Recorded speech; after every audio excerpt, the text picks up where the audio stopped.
Hey there, folks. Today's episode is going to be on something we call garbage in, garbage out. So this is all about mindset around your team, your mindset, and around your practice. So let's get on with the show, okay?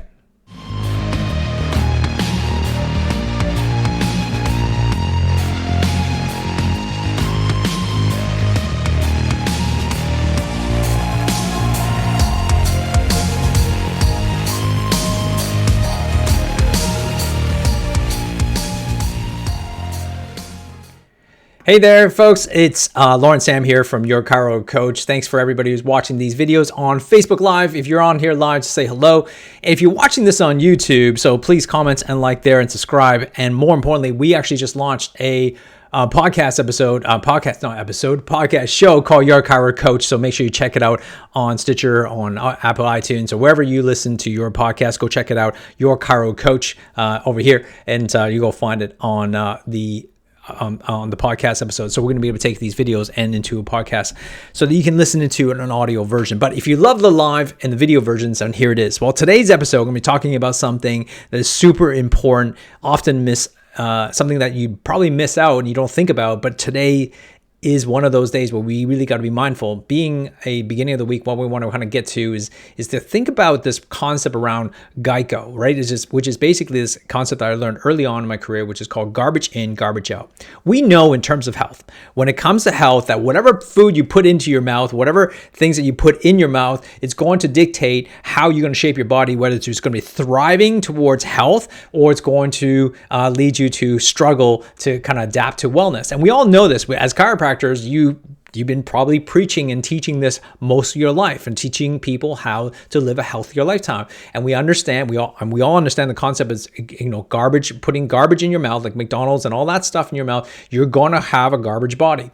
We all know that intellectually, but do we ever think about applying the same concept when it comes to our business?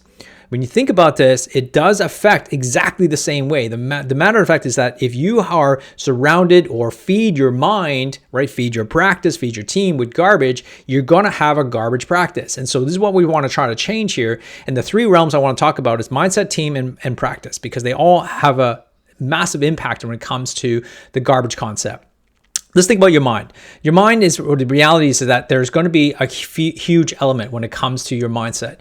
The mindset, when you think about it, is that there's tons of people, right? We have friends we have to hang out with. We are family we have to hang out with, and they could dictate all our abilities to be able to infiltrate our concept around the garbage. If you are having poor relationships in terms of your friendships, the friendship circles, the people you hang around with, or even your family members that are a victim mentality, that could cause an infiltration in terms of the garbage that you focus in on, because your whole mentality around either be money or a concept around sales or a concept around health or whatever it is, or business models, they actually start to infiltrate you. I know talking to a lot of clients, and I'm probably stuck in that realm in the past as well, whether it be around money or just maybe I'm not a good business person or whatever. Those kind of concepts, those stories we tell ourselves infiltrate our brain, and we start to affect us, and we affect on how we behave. That's a huge problem. So we need to kind of figure our way out to make sure that we don't have these relationships,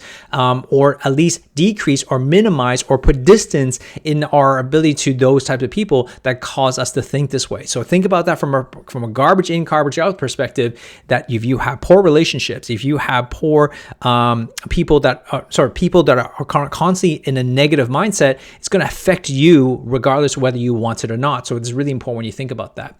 You also, too, when it comes to your mindset, is the materials you read, the materials you focus on, the materials you watch. All of that has a massive impact on your ability in terms of what you focus on. If you are consistently focusing on the news or negativity, or if you focus on all the stuff that's actually going to bring your mind down, your mindset down, of course you're going to see the world with a different filter versus someone else who sees things in a different light. And in today's age, when you look at the media and how they spin things, whether you're on the left or the right, oftentimes you're going to skew your thoughts. And the way social media is designed is that if you are skewed one way or the other, it doesn't really matter which way you look at it. If you continue to watch something from one side, you're going to get fed the same material, and which causes this confirmation bias in our brain.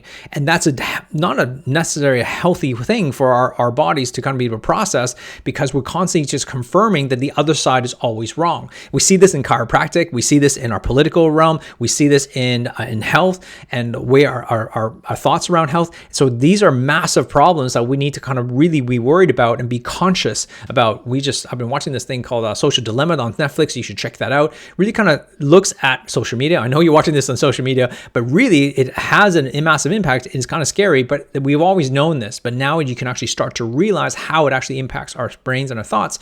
But if you understand the human psychology, you can also understand how your patients might be thinking. And so you can actually utilize that to your advantage, not to like persuade them or influence them, but to understand their perspective so you can actually help them make better health decisions when it comes to that. So I think that's a really important thing to kind of look at. The other thing around mindset I want you to think about is you want to focus on things you can control. What I mean by that is that oftentimes we are living in an environment where we're constantly worried about things that we can't control. Like, this whole COVID situation with lockdowns and everything, you can start to see where our brain goes as we start to think about all the things we can't do. And when we start to focus on the things we can't do, we have no control over them, we actually start to panic. But reality is unless you work for a government or you have some influence into the government to make some decisive decisions, focusing on the things you cannot change is actually a waste of your time and energy. Now, it doesn't mean you shouldn't be concerned about it. What I'm saying is that putting our 100% focus on that actually is detrimental to our brain, detrimental to our focus, and detrimental to our energy.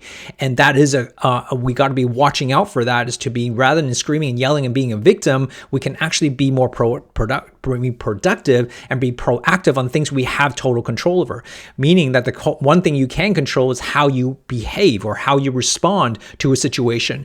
Those things really does matter. And when you think about your practice and your business and your life, you got to focus on things you have absolute control over rather than focusing on things that you don't.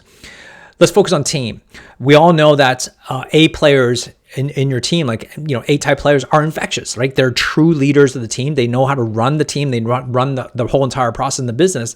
But so are D players, right? The Debbie Downers and the Debbie Downers in your practice, the victim mentality, the C and D players, even the B, C, D players will bring the A players down. And so what's really important is that you got to be careful who you select, how you train your staff, but more importantly, really moving on people that do not suit the same vision that you actually have. Because if you don't, you're going to end up in a situation where you're constantly trying to lift those B and C players up to an A player, which you'll never most likely become, because they're always going to be a B or C player.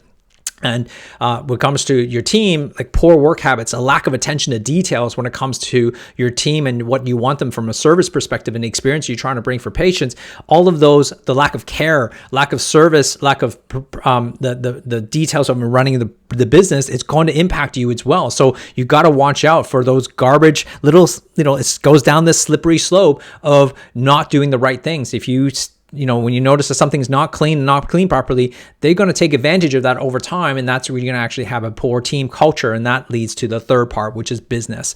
When it comes to business and your practice, it's important that you don't let garbage in.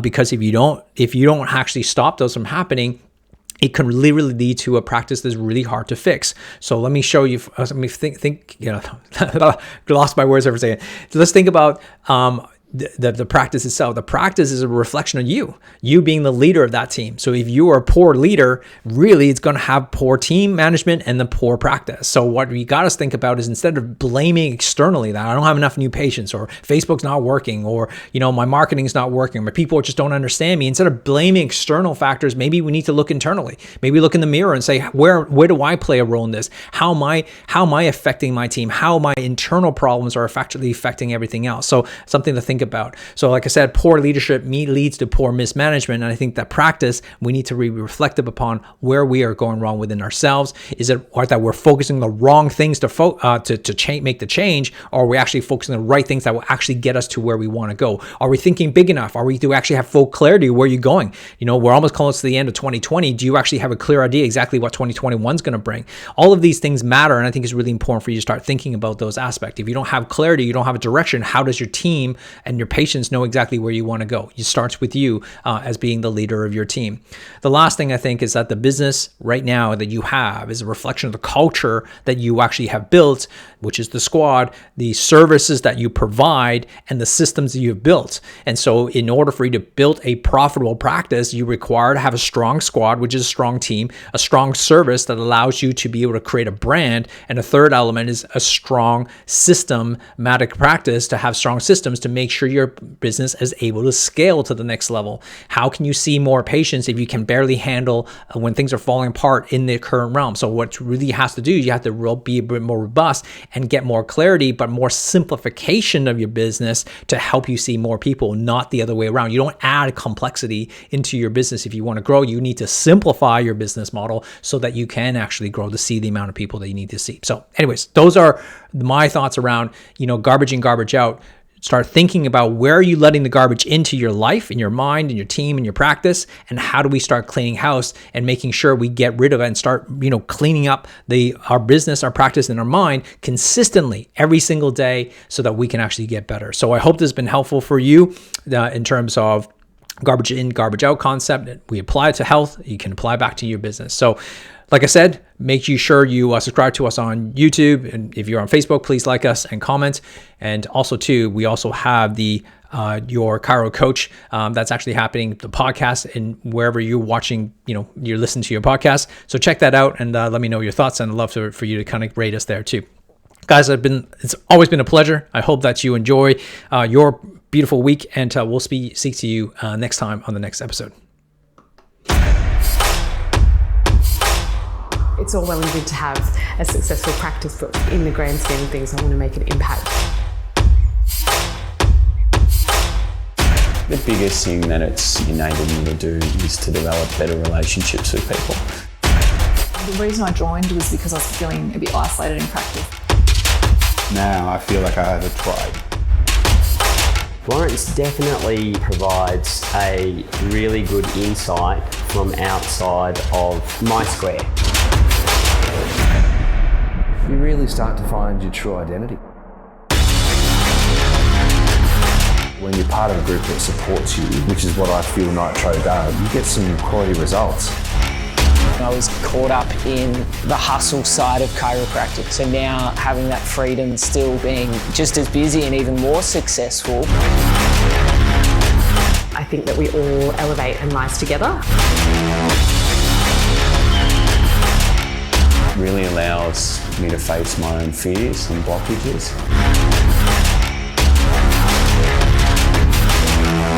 It's about being with like-minded people, but being about people who want the same thing, which is like this willingness to support each other and hold each other accountable at the same time.